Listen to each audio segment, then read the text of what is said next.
Super spoken English 2.0 lecture 2 most welcome. સ્વાગત છે તમારું. સૌથી પહેલા આપણે એબીસીડી થી શરૂઆત કરવાની જ વાત હતી કે એબીસીડી થી એટલે કે બેઝિક થી ઘણા બધા એવા છે જેનો પાયો કાચો છે, જેને ખબર જ નથી, અને ઘણા બધા એવા છે કે જેને એમ છે કે બધું આવડી ગયું છે પણ આવડતું હોતું નથી. એટલે બેઝિક એટલે પાયાથી આપણે શરૂઆત કરીએ. એની અંદર 4 એબીસીડી છે. સૌથી પહેલા એબીસીડી કેટલી છે? 4. આપણને ખબર છે, આપણે ગોખાઈ ગઈ છે, શીખાઈ ગયું છે. 4 એબીસીડી છે. એમાં આ બધા જ અક્ષરો જુઓ તમે, આ બધા અક્ષરો છે ને એ બધા કેપિટલ છે. શું છે? કેપિટલ. બીજી તો કે એને કહેવાય છે સ્મોલ આલ્ફાબેટ. સ્મોલ એટલે નાના. આ બધા જ અક્ષરો જો નાના છે કે નહીં?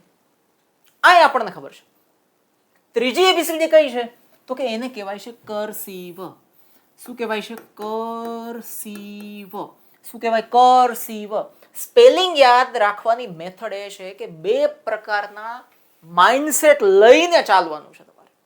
એક, તમે યાદ રાખવા માટેની પદ્ધતિ અલગ રાખો અને ઉચ્ચાર કરવાની પદ્ધતિ અલગ રાખો. બે પદ્ધતિ તમારી અલગ અલગ હોવી જોઈએ.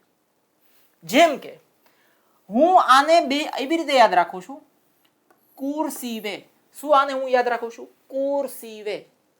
અને વાંચું છું શું? કર્સિવ. આ કોના જેવું થઈ ગયું? તમારી સામે કોઈ તમારા સંબંધી આવ્યા જે તમને ગમતા નથી, મનમાં તમે એને શું દીધું? મનમાં તમે એને શું દીધું? એ બોલાય નહીં. અને આવે એટલે તમે શું કહેશો? કેમ છો? આવો, પધારો. મનમાં એવું ચાલે છે? ના. છતાંય બે વસ્તુ હાલે જ છે ને કે સાહેબ મનમાં હોય જ ના. તો સ્પેલિંગમાં સેમ વસ્તુ છે, કુરસીવે. અને વાંચવાનું શું છે? આને કર્સિવ. સ્પેલિંગની દરેક અમુક સ્પેલિંગ ઇઝીલી યાદ રહી જાય છે, વાત જુદી છે. બાકી દરેક સ્પેલિંગ માટે તમારે કાંઈક ને કાંઈક જુગાડ કરવો જ પડે. જુગાડ કર્યા વગર છૂટકો જ નથી. મોટા મોટા ઇંગ્લિશના જે જાણકાર હોય, કોઈ પણ ભાષાના જાણકાર હોય, પહેલો જ રસ્તો આ બતાવશે કે તમે આ જુગાડ કરો, કા ગોખી નાખો. અમુક લેવલ સુધી તો તમારે ગોખીને પહોંચી જ જવાનું, પછી બધું સમજાતું જાય. રાઇટિંગ બરાબર છે. રાઇટિંગના સ્પેલિંગમાં RITING નથી આવતું, આગળ W લાગે છે. રાઇટિંગ લાગે છે W, છતાંય વરાઇટિંગ નથી થતું. વોનો ઉચ્ચાર નથી થતો. જો મેં સાયલેન્ટ બાબતે આજ સવારે સમજાવ્યું હતું કે અંગ્રેજીની અંદર અમુક અક્ષરો સાયલેન્ટ છે, ચૂપ છે, કાંઈ બોલતા નથી. ખબર નહીં એને કોઈ ધમકી આપી દીધી છે, ડારો આપ્યો છે, કાંઈ ખબર નથી. આને પ્રિન્ટ એબીસીડી કહેવાય. શું કહેવાય? Print A B C D. પ્રિન્ટ એબીસીડી નો મતલબ શું થઈ ગયો? છાપા છપાય, મેગેઝિન છપાય છે, કમ્પ્યુટરની અંદર, મોબાઈલની અંદર, જાહેર હોર્ડિંગ્સ હોય ત્યાં, બધી જ જગ્યાએ આ એબીસીડી પ્રિન્ટમાં ઉપયોગમાં આવે છે, જેથી કરીને આના એક એક અક્ષર છૂટા છૂટા લખાય છે, એકબીજા સાથે જોડાયેલા નથી. એટલે ઇઝીલી અને સ્પષ્ટપણે વાંચી શકાય એટલા માટે આ પહેલી એબીસીડી નો એઝ એ કેપિટલ ઉપયોગ થાય છે, અને આનો એઝ એ સ્મોલ. આ પણ છૂટા જ હોય છે, કોઈ એકબીજા સાથે જોડાયેલા નથી. આ ત્રીજી અને ચોથી એબીસીડી નો ઉપયોગ ક્યાં થાય છે એ હમણાં બતાવું. રાઇટિંગમાં થાય છે, લખવા માટે. હવે તમે ડિઝાઇનર, હવે તો શું છે, ઘણા બધા મેરેજના કાર્ડ્સ કે એવા કાર્ડ્સની અંદર પણ ઘણા બધા મેસેજની અંદર તો હવે તો મોબાઈલમાં પણ એવો ઓપ્શન આવે છે કે તમે ફોન્ટ બદલાવી શકો. તો એમાં પણ આ લોકો આનો ઉપયોગ કરતા હોય છે. તો એનો કોઈ વાંધો નથી. તમે તમારી રીતે, હું મારી રીતે, બધા એની રીતે ઉપયોગ કરી શકે. પણ આ છે કેપિટલ અને સ્મોલ, ત્રીજી અને ચોથી એબીસીડી. આના વળાંકો અલગ અલગ સિસ્ટમથી થતા હોય છે. 50 જણા કર્સિવથી લખતા હોય તો બધાનું અલગ અલગ કર્સિવ આવી શકે. અને આ એફ જો આમથી આમ વળાંક માંડીને આમ જાય છે. એવી જ રીતે આપણે એલ કરીએ છીએ, ચોથી એબીસીડી માંથી લઈએ છીએ. ઘણા બધા અક્ષર ત્યાંથી ઉઠાવ્યા છે.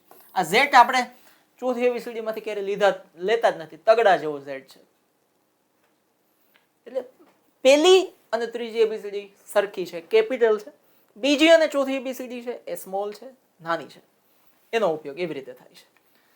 બરાબર છે. આ પણ છે કર્સિવ જ છે, જુદી રીતે છે, એની સિસ્ટમથી લખાયેલી છે. બરાબર. અહીંયા ઝેડ કરીને વચ્ચે લીટો કરેલો છે. માન્ય જ છે બધું. અંગ્રેજી કોઈના બાપાની જાગીર નથી કે માન્ય રાખે કે ના રાખે. માન્ય જ છે બધું.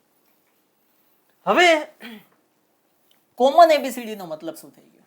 તો કે પહેલી અને બીજી એબીસીડી છે એને કોમન એબીસીડી કહેવાય. કોમન એબીસીડી નો મતલબ શું થાય? કે સામાન્ય. કોમન એટલે સામાન્ય. યાદ કઈ રીતે રાખું હું? કોમન. કોમન. વાંચવાનું શું? કોમન. બુક્સમાં, ન્યૂઝપેપરમાં, કમ્પ્યુટરની સ્ક્રીનમાં, મોબાઈલની સ્ક્રીનમાં, હોર્ડિંગ્સમાં, દરેક સર્વસામાન્ય જગ્યાએ જ્યાં જાહેર પબ્લિકને બધું વાંચવાનું છે, વાંચવામાં છે ને જ્યાં જરાય તકલીફ ના પડે એવી બધી જ જગ્યાએ કોમન પેલી બીજી ABCD નો ઉપયોગ થાય. બીજું, કર્સિવનો ઉપયોગ ક્યાં થાય? પર્સનલ તમારે કાંઈ પણ લખવું હોય, ડાયરી લખવી હોય, પર્સનલ કોઈને મેસેજ લખવો હોય, કાગળમાં, કોમ્પ્યુટરમાં તો ફોન્ટના ઉપર તમે જશે. તમારે કોમ્પ્યુટરનું જે કીબોર્ડ છે કે મોબાઈલનું જે કીબોર્ડ છે એમાં કર્સિવ નહીં આવે ને, એ તો ફોન્ટ છે.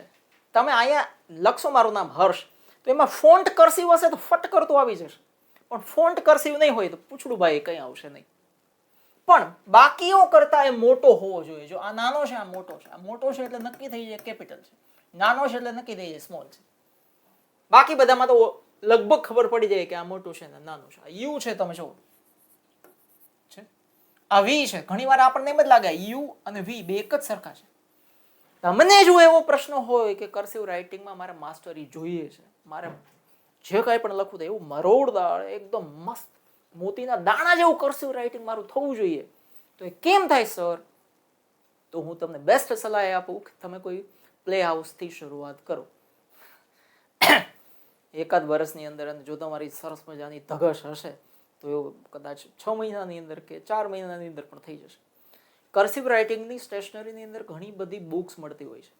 પહેલાં ખાલી ABCD લખાવે, પછી A B બે અક્ષરને જોડાવે, પછી 3 અક્ષરને જોડાવે, પછી 4 અક્ષરને જોડાવે, પછી આખું વાક્ય લખવાનું કહે. પણ એમાં જે હોય ને ઘૂંટવાનું જ હોય. એટલે તમારા વળાંકની પ્રેક્ટિસ તમારે કરવી પડે. એમને એમ કર્સિવ ના આવે. તમે તમારી રીતે માની લો છો એ કર્સિવ નથી. એમાં બધાના વળાંક અલગ અલગ છે. ક્યાંથી શરૂઆત કરવી એ પણ શીખવાડે. આ ટી લખ્યું હોય તો અહીં પાછળથી આમ તમે ના કરી શકો, એ તમારે અહીંથી આમ જ કરવું પડે. ટી આ એસ લખ્યું હોય તો તમારે આમથી આમ જ કરીને આમ જ લઈ આવવું પડે, તો જ એસ થાય. પછી તમે તમારી રીતે આમ કરો તો એ હાલે, એનો કોઈ વાંધો નથી. પણ એસ વંચાવવો જોઈએ આખરે, ફાઇનલી, અલ્ટિમેટલી એસ વંચાવવું જોઈએ, બીજું કંઈ ના થવું જોઈએ. બરાબર? આ પણ એક છે અને આ પણ છે. આનો વળાંક કઈ જુદા છે. જો છે આ એસ જુઓ તમે અહીંયા દેખાય છે, અને આ એસ તમે જુઓ, જો છે બેમાં ફરક. આમાં એસ ને આમ લઈ ગયા પછી નીચે લાવ્યા છે, અહીંયા એસ ને નીચે લાવ્યા જ નથી, અહીંયાથી આમ કરીને ઉપર જ રાખ્યું. હા, એસ પછી જો તમારે કઈ લખવું છે તો નીચે લઈ આવવું ફરજિયાત છે. ટી છે કેપિટલ, તો ટી ને આમ જ કર્યો છે. પછી કઈ લખવું છે તો આમ લઈ આવવું પડે, એમાં જગ્યા છોડવાની મનાઈ છે. સિવાય કે ટપકું કરવું હોય આઈનું જેનું, તો ટપકું જોડીને ન થાય, એ અલગ જ કરવું પડે તમારે કોઈ પણ લખતું હોય. પછી ઇન્ટરનેટ ઉપર વાંચો છો કે રિયલમાં, કે કોઈ અંગ્રેજી સ્ટોરી વાંચો છો, અંગ્રેજી ન્યૂઝપેપર વાંચો છો, અંગ્રેજી કાંઈ પણ કોઈ એક લેખ વાંચો છો અંગ્રેજીનો, એમાં એ વાંચતા વાંચતા, હું જો આ તમને દેખાતું જ હશે, સ્પષ્ટ દેખાય છે, વાંચતા વાંચતા અહીંયા શરૂઆત થઈ એટલે પહેલો જ એસ કેપિટલ આવ્યો. આગળ વાંચતા વાંચતા અહીંયા એલ કેપિટલ આવ્યો. આમાં આર કેપિટલ નથી, આમાં ઇંગ્લેન્ડનો ઈ કેપિટલ આવ્યો છે. આગળ વાંચતા વાંચતા અહીંયા મંડેનો એમ કેપિટલ આવ્યો છે. પછી અપોનનો યુ કેપિટલ આવ્યો. વાંચતા વાંચતા વાંચતા વાંચતા તમે આ ગયો તો આ તો 3 અક્ષર કેપિટલ આવી ગયા. દેખાય તમને? અહીંયા પાછો એસ કેપિટલ આવ્યો, અહીંયા જી કેપિટલ આવ્યો, અહીંયા NHS 3 કેપિટલ થઈ ગયું. તો અહીંયા NHS છે એ પણ કેપિટલ થઈ ગયું. સ્ટોરીની આપણને ખબર જ નથી. આપણને સ્ટોરીમાંથી પેલો ડાઉટ આવ્યો ભાઈ કે આમાં બધા અક્ષર જે બધા આમાં સ્પેલિંગ છે, બધા સ્પેલિંગના પહેલા અક્ષર કેમ કેપિટલ નહીં? અમુક અમુક કેમ કેપિટલ છે? જેમ કે લંડન એલ, અહીં સારાનો એસ, અહીં ઇંગ્લેન્ડનો ઈ, મંડેનો એમ, અહીં અપોનનો યુ, બીબીસીનો 3 કેમ કેપિટલ છે, અહીંયા કેમ એસ છે, અહીંયા કેમ જી છે, અહીંયા NHS કેમ છે, કેમ કેપિટલ? ભાઈ જો તમને આ કેપિટલ અને સ્મોલનું કોઈ આઈડિયા જ ના હોય તો ઘણું બધું વાંચવાનું છે. એની અંદર એટલા બધા ડાઉટ, એટલા બધા કન્ફ્યુઝન, એટલે કે મૂંઝવણો પેદા થઈ જાય જેની વાત જવા દો. એ મૂંઝવણો થવી ના જોઈએ. નો મૂંઝવણ at all, no confusion at all.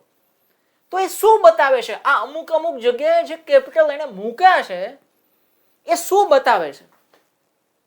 એ શબ્દ તમે આ NHS છે, પછી અમુક શબ્દો બીજા આવતા હોય, એને તમે ડિક્શનરીમાં જોવા બેસો. હવે તો ડિક્શનરી કોણ જોતું હશે?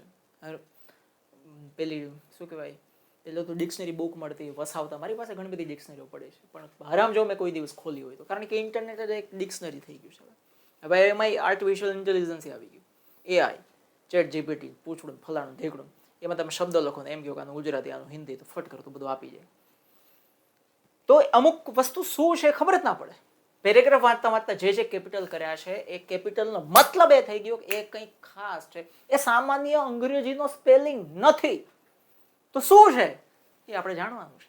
વાક્યની શરૂઆત તમે કરતા હોય, કોઈ પણ વાક્ય અંગ્રેજીમાં લખવાની શરૂઆત કરો, એની સેન્ટેન્સ સ્ટાર્ટ ઇન ઇંગ્લિશ, પહેલો અક્ષર કેપિટલ હશે, પહેલો અક્ષર કેપિટલ હશે. પણ આઈ એકલો આવે, જ્યારે પણ આવે ત્યારે હંમેશા કેપિટલ આવે. વાક્યની વચ્ચે આવે, વાક્યની પહેલા આવે, વાક્યની છેલ્લે આવે, ગમે ત્યારે આઈ એકલો આવે એટલે કેપિટલ જ આવે, કેપિટલ જ આવે ને કેપિટલ જ આવે. અને છૂટ છે, કોઈ વાંધો નથી. બરાબર. બીજું, ખાસ નામ હોય, કોઈ પણ દેશના નામ શરૂઆત કેપિટલથી થાય, કોઈ પણ શહેરના નામ શરૂઆત કેપિટલથી થાય, કોઈ પણ કંપનીના નામ શરૂઆત કેપિટલથી થાય, કોઈ પણ મહિનાના નામ શરૂઆત કેપિટલથી થાય, કોઈ પણ વારના નામ કેપિટલમાં લખાય, વચ્ચે, પહેલા, છેલ્લે, ગમે ત્યાં આવે લખાય કેપિટલ. નામ લખાય, પદ આવે કોઈ પણ, પ્રાઇમ મિનિસ્ટર, સીએમ હોય તો ચીફ મિનિસ્ટર,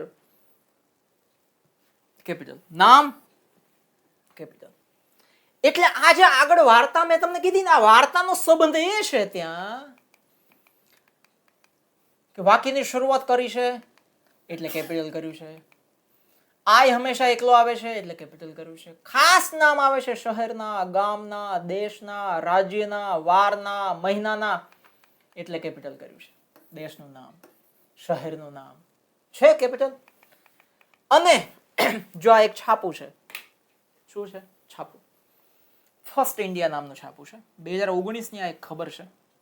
એમાં આને રિલેટેડ શું છે, કોઈ પણ ટાઇટલ જ્યારે લખાય ને, ટાઇટલ પછી એ તમારે રિપોર્ટનું ટાઇટલ હોય, કંકોત્રીનું ટાઇટલ હોય, કોઈ પણ વસ્તુનું જ્યારે ટાઇટલ લખાય ને, કે હેડિંગ લખાય, એ બધા જ કેપિટલમાં આવે છે. આ ટાઇટલ છે છાપાનું. શું નામ છે? First India. બે ના પહેલા અક્ષર કેપિટલ થઈ ગયા છે. છાપાનું આ હેડલાઇન છે, છાપાની હેડલાઇન છે કેપિટલમાં, પહેલો અક્ષર બધો, કે પછી આખું કેપિટલમાં હોઈ શકે. પહેલો અક્ષર કેપિટલ હોય. ગુડ લીડર્સ ડાય યંગ. સારા જે નેતાઓ છે જલ્દી મરી જતા હોય છે. થઈ ગયું કેપિટલમાં. પછી આની અંદર તમે વાંચતા જાઓ તો એમાં ઘણું બધું કેપિટલ આવે. એટલે જ્યાં કેપિટલ આવે ત્યાં તમારું મગજ ચક્રાવે ચડવું જોઈએ કે કા નામ હશે, કા શહેર હશે, કા ગામનું નામ હશે, કા નદીનું નામ હશે, કા પર્વતનું નામ હશે, કા રાજ્યનું નામ હશે, કા મહિનાનું નામ હશે. મહિનાના તો ખબર પડી જાય, વાર નહીં ખબર પડી જાય, પણ વિદેશની નદીઓ, વિદેશના પર્વતો, વિદેશના શહેરો હોય, વિદેશના રેસ્ટોરન્ટના નામ હોય, ક્લબના નામ હોય, રમતગમતના નામ હોય, એ બધા જ કેપિટલમાં લખાય. જ્યાં કેપિટલ ભટકાય ત્યાં ખબર પડી જોઈએ કે આ કંઈક ખાસ છે. બરાબર. એટલે એ ક્લિયર થયું. સની દેઓલ, પીવી સિંધુ. શોર્ટ નામ હોય એ પણ કેપિટલમાં લખાય, જેમ કે CEO, chief executive officer. USA, United States of America. NATO, North Atlantic Treaty Organization. આ બધાના જે ટૂંકા નામ છે ને, ટૂંકા નામ કેપિટલમાં જ આવે. નાસા કેપિટલમાં. આપણને પછી એમ ન થવું જોઈએ કે નાસા, આમ નાસા ના લખાય. એ નાસા આમ જ આવે, આખું કેપિટલ જ આવે, કારણ કે આ બધાના કંઈક અર્થ થાય છે. છે national aeronautical and space administration, aeronautics. કે આ તો આવડે જ છે, આ તો ખબર જ છે. એક પ્રોપર પેટર્નથી ન જાય, પોતાની રીતે રસ્તા બદલતા રહેતા હોય, જતા હોય. આજથી વર્કઆઉટ આપણે એવું કરવાનું છે કે હું અહીંયા તમને એક સ્પેલિંગનો, હું રેગ્યુલરલી સ્પેલિંગના ડોઝ આપતો જઈશ. સ્પેલિંગને બારોબાર જોઈને ભાગી પડવાથી કઈ નથી થતું ભાઈ. તમે એની નજીક જાઓ, એની નજીક જાઓ. જો તમે અહીંયા શું છે, આઈસ, અહીંયા પણ આઈસ છે જ. આગળ ખાલી શું લગાડ્યું તો કે જે યુ, જુ. તો આ જુ આઈસ નથી થતું, જ્યુસ થાય છે. પછી કી, ચાવી. લેમન, લેમોન. હું આને હજુ સુધી એમ જ યાદ રાખું છું, લેમોન. એટલે મારા સ્પેલિંગમાં ક્યારે ભૂલ જ નથી પડતી, લેમોન. જો હું લેમન યાદ રાખું તો મારો સ્પેલિંગમાં ભૂલ પડી જાય છે, LAMAN થઈ જાય છે. ખોટું સ્પેલિંગ છે, લેમોન. વાંચવાનું લેમન છે, લેમોન. પછી મૂન, એટલે લેમન, લેમન એટલે ખબર છે ને, લીંબુ. મૂન એટલે ચંદ્ર. નોઝ, નાક. Orange, ORNGE. 3 ઓર નો સ્પેલિંગ આમાં આવી ગયો. એન આર્ટિકલ પણ આવી ગયો, GE, ORNGE. હું આખો આમ જ યાદ રાખું છું. તમારી પેટર્ન જુદી હોઈ શકે ભાઈ, બધાની જુદી જુદી હોય સ્પેલિંગ યાદ રાખવાની, પણ એ પેટર્ન શોધી લેવાની ફટાફટ. સ્પેલિંગની નજીક જશો તો જ તમને ખબર પડશે, નહીતર તો કેપિટલની ખબર પડી ગઈ, સ્મોલની ખબર પડી ગઈ છે તમને, બધો જ આઈડિયા તમારા મગજની અંદર વિસ્તારથી આવી ગયો છે. એમાં કોઈ આપણે સંશય છે નહીં.